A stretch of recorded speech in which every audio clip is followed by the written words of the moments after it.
여러분, 우리 삶이 그냥 우연의 연속일까요?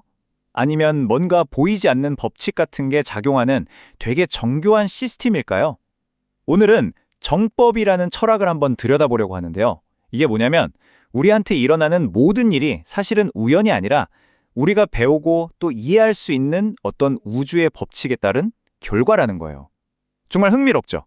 살다 보면 정말 이해 안 되는 일들이 있잖아요. 갑자기 소중한 걸 잃는다거나 믿었던 사람한테 배신을 당한다거나 아니면 정말 아무 이유 없이 일이 꼬이면서 왜 하필 나한테 이런 일이 싶을 때 다들 한 번쯤은 이런 생각 해보셨을 거예요. 너무 불공평하게 느껴지잖아요. 그냥 운이 나빴던 걸까요? 글쎄요.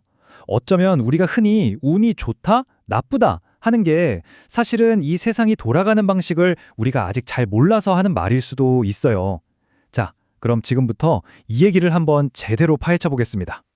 바로 이 정법 철학에서는요, 그게 우연이 아니라고 말해요. 오히려 우리에게 일어나는 좋은 일이든 나쁜 일이든 그 모든 상황과 환경을 만든 장본인이 바로 우리 자신이라는 거죠. 좀 충격적인가요? 아니, 내가 어떻게 그런 나쁜 상황을 직접 만들었다는 건지 좀 이해가 안 되실 수 있는데요. 이 개념을 아주 잘 보여주는 비유가 하나 있습니다. 바로 도둑에 대한 이야기예요. 자, 보세요. 도둑이 오는 건 당신이 도둑이 올 환경을 만들었기 때문이다. 이게 핵심이에요. 그러니까 이 관점에서 보면 세상에 우연이란 건 하나도 없는 거죠. 심지어 도둑을 맞는 것 같은 끔찍한 일조차 내가 만든 환경의 결과물이라는 거예요. 이걸 바로 인연법이라고 부릅니다. 모든 게 원인과 결과로 아주 촘촘하게 연결되어 있다는 뜻이죠. 그럼 도대체 우리가 어떻게, 그것도 무의식적으로 도둑을 초대하는 그런 환경을 만든다는 걸까요? 자, 그 원리를 설명하는 게 바로 에너지 질량의 법칙입니다. 아주 간단해요. 에너지는 절대 한 곳에 가만히 멈춰 있지 않는다는 거예요. 자, 이런 비유를 한번 들어볼게요. 여러분한테 아주 비싼 금괴가 하나 있다고 상상해 보세요. 너무 소중해서 이걸 서랍 깊숙한 곳에 아무도 모르게 숨겨놨어요. 자, 그렇게 금괴를 넣어두고 까맣게 잊어버리면 어떻게 될까요? 이 철학에서는 그 금괴가 가진 에너지가 꽉 막혀버린다고 봐요. 정체되는 거죠. 그럼 자연의 법칙이 저게 에너지가 멈춰있네? 움직여야지? 하면서 신호를 보낸다는 겁니다. 그리고 그 신호를 받고 오는 게 바로 외부의 힘, 즉 도둑이라는 거예요. 되게 신기하죠? 그럼 이걸 막으려면 어떻게 해야 할까요? 답은 의외로 간단해요. 그냥 주기적으로 꺼내서 한번 쳐다봐주고 만져주고 다른 곳으로 옮겨주기만 해도 돼요. 그 물건에 내 관심을 줘서 에너지를 스스로 움직여주는 거죠.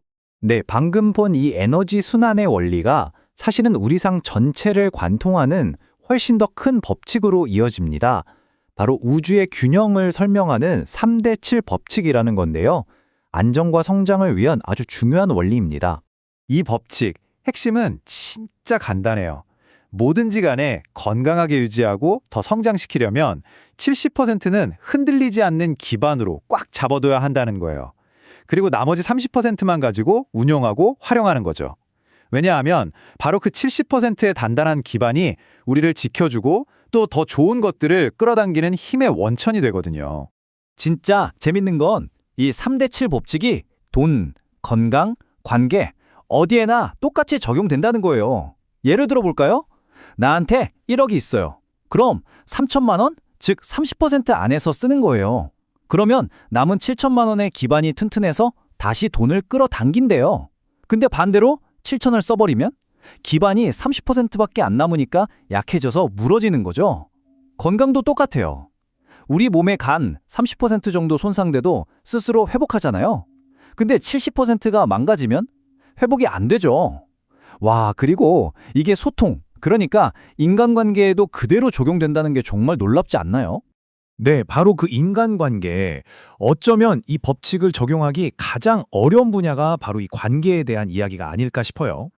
만약에 누군가 여러분 곁을 떠나고 싶어 한다면 어떨까요? 이 철학에서는요, 정말 떠나기로 마음먹은 사람은 어떻게 해서든 떠날 상황을 기어코 만들어낸다고 봐요.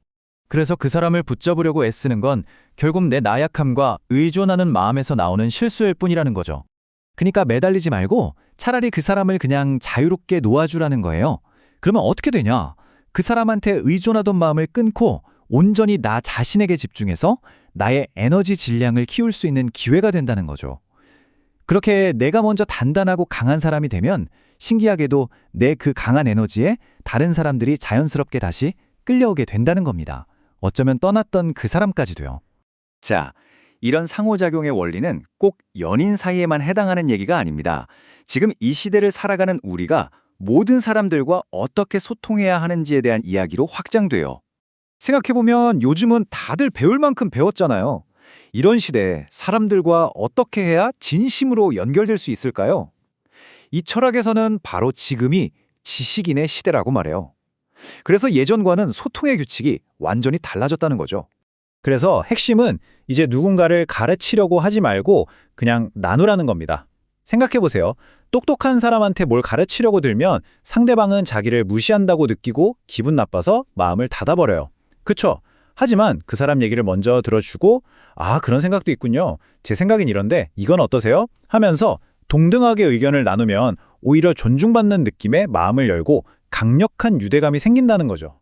이렇게 동등한 위치에서 서로 배우고 함께 성장하는 관계, 이런 새로운 관계를 부르는 특별한 이름이 있습니다. 바로 도반입니다. 함께 공부하고 수행하는 동료라는 뜻이죠. 요즘은 부부관계도 예전처럼 누가 누구에게 속하는 관계가 아니라 바로 이 도반 관계로 봐야 한다는 거예요. 서로의 성장을 돕기 위해 만난 인생이라는 길을 함께 걸어가는 동등한 파트너인 셈이죠. 결국 오늘 나눈 이 모든 이야기들은요, 관점을 바꾸자는 거예요.